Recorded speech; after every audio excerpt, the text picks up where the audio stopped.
নমস্কার বন্ধুরা, পাঁচফোড়ন with Moumita YouTube চ্যানেলের আজকের আরও একটি ভিডিওতে আপনাদেরকে স্বাগত। আপনারা হয়তো ভাবছেন কি ব্যাপার, ম্যাডাম আজকে সশরীরে উপস্থিত। সত্যি বলছি, ব্যাপার তো অবশ্যই আছে, সেটা আপনারা জানেন, আপনারা সবাই বুঝতে পারছেন যে আমাদের এই হবে, ওই হবে, তাই হবে, এত হাজার অত হাজার পার্মানেন্ট হওয়া, কত কথাই না শুনলাম।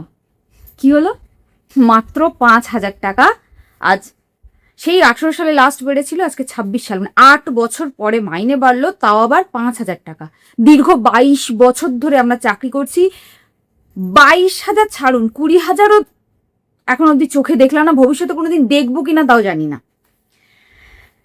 তা কখনো আপনারা ভেবে দেখেছেন যে এই যে ব্যাপারটা ঘটলো, বা আমাদের সঙ্গে দিনের পর দিন যেগুলো ঘটে চলেছে, সেগুলো কেন ঘটছে? এর জন্য দায়ী কারা? আমি তো বলবো, আমার মনে হয় এর জন্য সব থেকে বড় দায়ী হচ্ছেন আমাদের সেই মহান যারা নেতা আছেন, নেতৃত্ববর্গ, বিভিন্ন বিভিন্ন ধরনের নেতা। তারা সকলেই আমাদের এই অবস্থার জন্য সরকার যতটা না দায়ী, তার থেকে বেশি পরিমাণে দায়ী। এবার আপনারা বলবেন কেন? দেখুন, সবাই না সোশ্যাল মিডিয়ায় ভীষণ পরিমাণে অ্যাক্টিভ, কিন্তু আলটিমেটলি সোশ্যাল মিডিয়ায় অ্যাক্টিভ থেকে আমাদের জন্য কি আনলো? বিগ জিরো, বিশাল বড় একটা শূন্য। দায় তো নেতৃত্বদের নিতেই হবে, কিচ্ছু করার নেই। এই নেতৃত্বদের মধ্যে কেউ হচ্ছেন বিশাল বড় আইনজ্ঞ, কেউ আবার বিশাল বড় রাজনীতিবিদ, কেউ আবার রাস্তার আন্দোলনে একেবারে বিখ্যাত। আসলে কি বলুন তো, আসলে তারা প্রত্যেকেই সেই পিছিয়ে পড়া ছাত্রছাত্রীদের মতো, যারা পরীক্ষায় অনেক পৃষ্ঠা নেয়, প্রচুর লেখে, বাড়িতে গিয়ে তাদের গার্জিয়ানদের বলে যে খুব লিখেছি, খুব ভালো পরীক্ষা দিয়েছি, কিন্তু যখন রেজাল্ট বের হয় তখন তারা যথারীতি নম্বর পায় না, কারণ লেখার গুণগত মান তো সেরকম নয়। তখন সেই ছাত্রছাত্রীরা কি ভাবে? তারা ভাবে শিক্ষক নম্বর দেয়নি, তাদের গার্জিয়ানরাও তাই ভাবে, তাদের অভিভাবকেরাও তাই ভাবে যে আমার ছেলে বা আমার মেয়ে প্রচুর লিখে এসেছে, কিন্তু শিক্ষক নাম্বার দেয়নি, শিক্ষক বা শিক্ষিকা নাম্বার দেয়নি। এক্ষেত্রে না সন্তানরা বোঝে, না তাদের গার্জিয়ানরা বোঝে যে তাদের উত্তরপত্রে যেগুলো লেখা ছিল সেগুলো কতটা প্রাসঙ্গিক, প্রশ্নের সঙ্গে কতটা প্রাসঙ্গিক, এটা কিন্তু তারা বোঝে না। অথচ তারা ভাবে টিচার নাম্বার দেয়নি। সেই কারণে সকল পার্শ্ব শিক্ষক নেতৃত্বদের কাছে আমার হাত জোর করে অনুরোধ, দয়া করে সকলে একত্রিত হন। ভাস্কর বাবুকে দেখেছেন কিভাবে বিরোধী পক্ষ এবং নিজের পক্ষ লোক নিয়ে আন্দোলন করতে হয় এবং সেই আন্দোলনের ফল হাতে নিয়ে আসতে হয়, সেটা উনি ভালো মতো দেখিয়ে দিয়েছেন। আমরা কিন্তু সেটা করতে পারিনি, আজ পর্যন্ত পারিনি। সব নেতৃত্বকে এক জায়গায় আমরা কোনো সময় বসাতে পারিনি, কেউ না কেউ অনুপস্থিত থেকেই গেছে।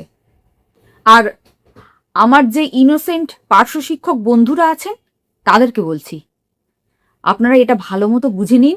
আজ পর্যন্ত যতটুকু হয়েছে, এইটুকুও যদি হয় চলমান গতিতে হয়েছে, এর জন্য কোনো নেতৃত্বদের কোনো হাত নেই, কেউ কিচ্ছু করেনি, কারুর দ্বারা কিচ্ছু করা সম্ভব হয়নি।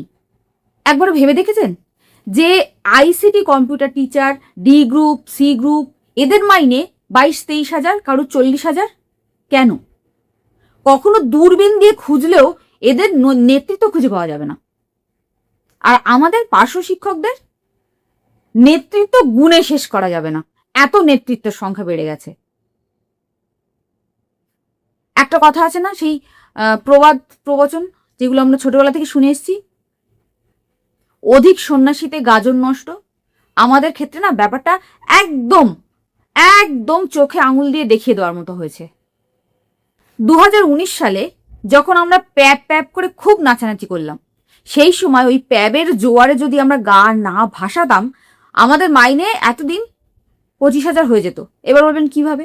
তখন কিন্তু সরকার 2019 সালে 18,000 টাকা মাইনে দেবে বলেছিল, কিন্তু আমাদের নেতৃত্বরা রাজি হয়নি। তখন যদি অন্বেষণকারীদের মুখের দিকে তাকিয়ে ওই 18,000-এও আমরা রাজি হতাম না, তাহলে আজকে ইনক্রিমেন্ট দিয়ে দিয়ে দিয়ে দিয়ে সেটা 25,000-এ পৌঁছে যেত।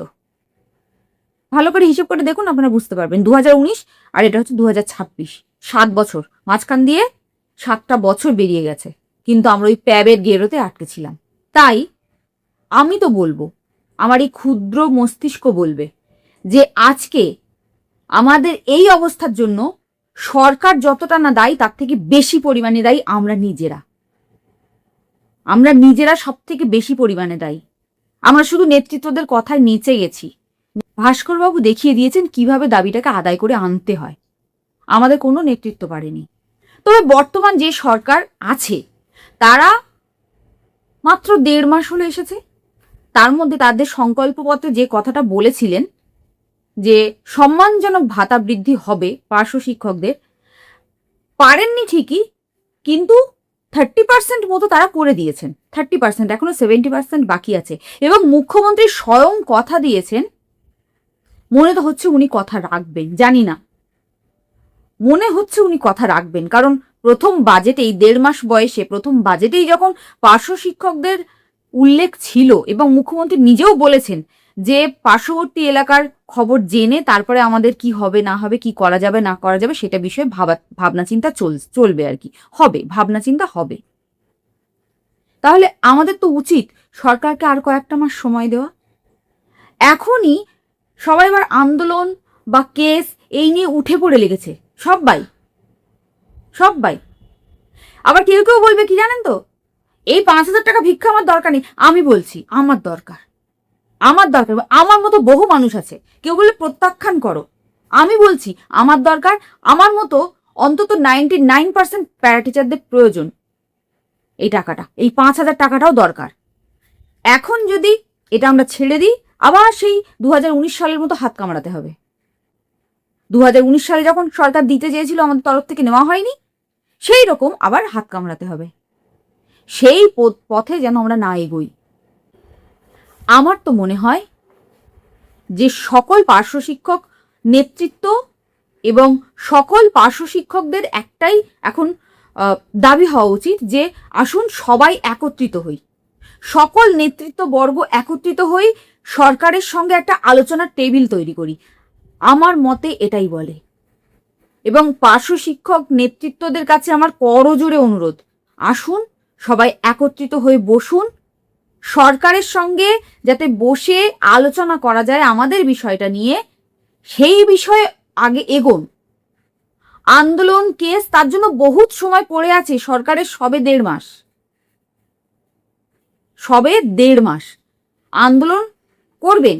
একটা সরকার 34 বছর রাজত্ব করেছে, তাদের আমলে আমাদের প্যারা টিচারদের জন্ম।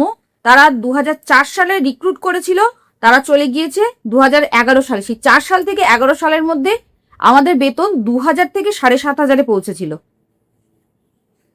আর তার পরবর্তী সরকার 15 বছর রাজত্ব করেছিল, 4,500 টাকা একবার 18 সালে ভিক্ষা দিয়েছিলেন।